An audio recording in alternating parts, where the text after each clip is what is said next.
December 14th, 1941.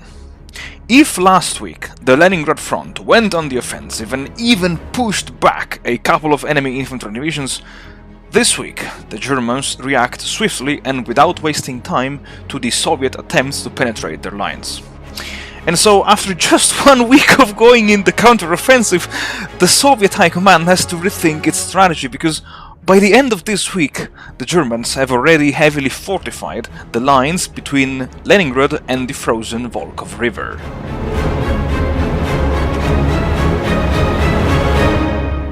Howdy folks, welcome back to the channel and welcome to a new weekly episode of War in the East 2, the online game challenge. And this week there is not too much going on the Eastern Front, at least for now, because the Germans reacted quite... the Germans, I mean my opponent, reacted quite violently to my attack. And first of all, he concentrated the firepower of 1, 2, 3, 4 infantry divisions onto one single hex, and of course with a ratio of over 4 to 1, my 2 rifle divisions were forced to retreat.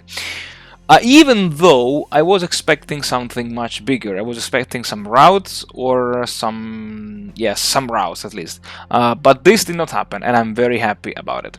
The other big change that I see is that the Germans brought in some, I would say, the heavy cavalry, some heavy reserves, and namely these are the 12th Panzer Division here, the 8th Panzer Division here, and the 18th Motorized Infantry Division here, which is a bit kind of annoying because, this kind of it forces me to rethink at my strategy here in the sector of the Leningrad Front. And he also concentrated here two divisions, the 223rd and the 7th Flieger Division. Now, also, what is interesting is that if I look at the combat preparation points, it means that he was keeping these units here in reserve. Maybe not really the 8th Panzer Division, but at least the 12th and the 18th. And let's say, on one hand, I'm not very happy to see this. On the other hand, I'm glad that he mobilized his reserves on the front line, and here, let's say, removed the regiments over here, because this week what I wanted to do was to attack in this sector here, the unfortunate regiments here, but I cannot do it anymore. So I will need to reinforce first of all the 32nd Army and the 71st Army, and then I could try to launch an attack in this sector as well. And also on the other side of the, not of the hill but of the front, it seems that he's pulling back with his units, because I only see now one unknown division here and a stack of 3 units, which are most likely infantry divisions. And so this week I am forced to launch I have to launch an attack in another sector of the front, and I also want to reinforce, where is it, the 43rd and maybe even the 61st armies.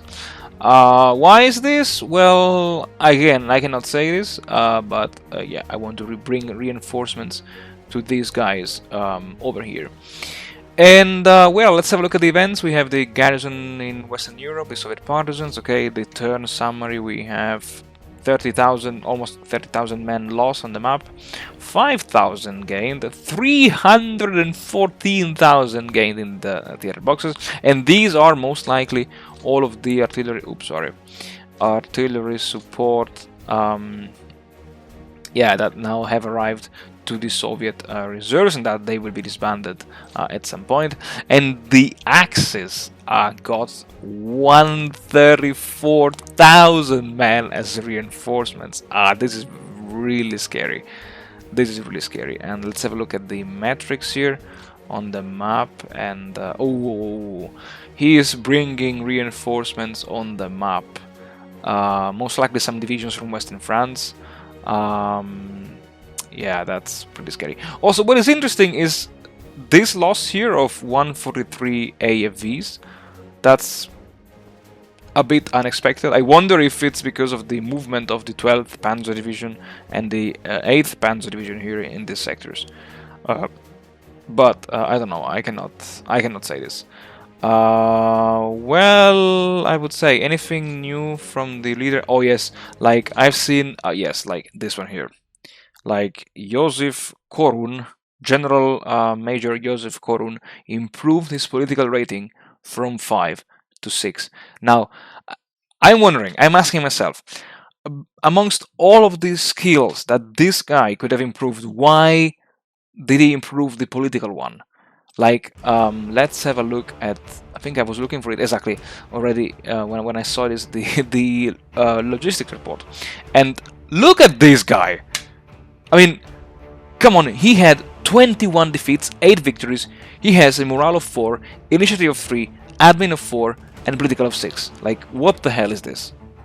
Seriously, what the hell is that? Since I have 41 APs, I need to save some APs for one action that you will see later on during the video, but this guy has to go.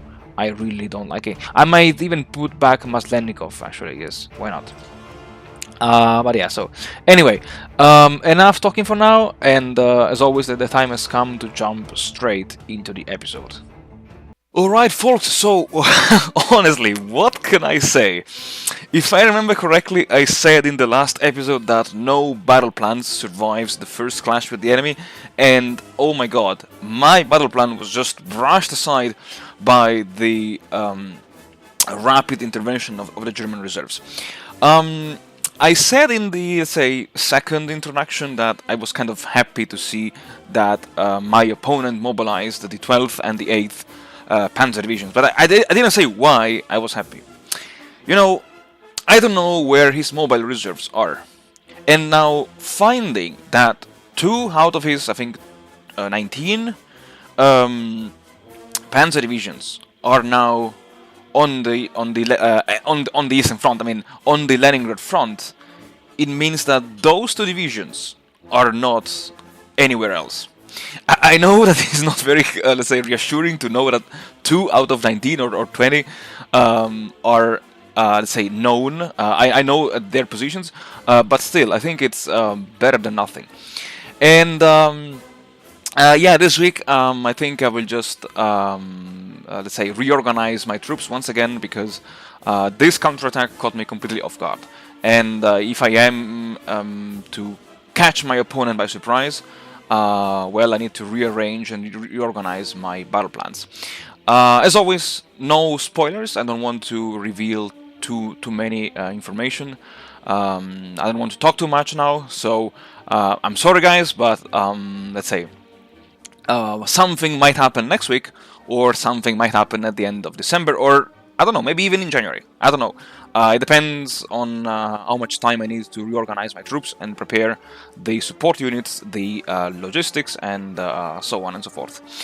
And so, folks, as always, thank you very much for watching. Thank you very much for supporting the channel. I wish you all the best, and I'll see you all in the next episode.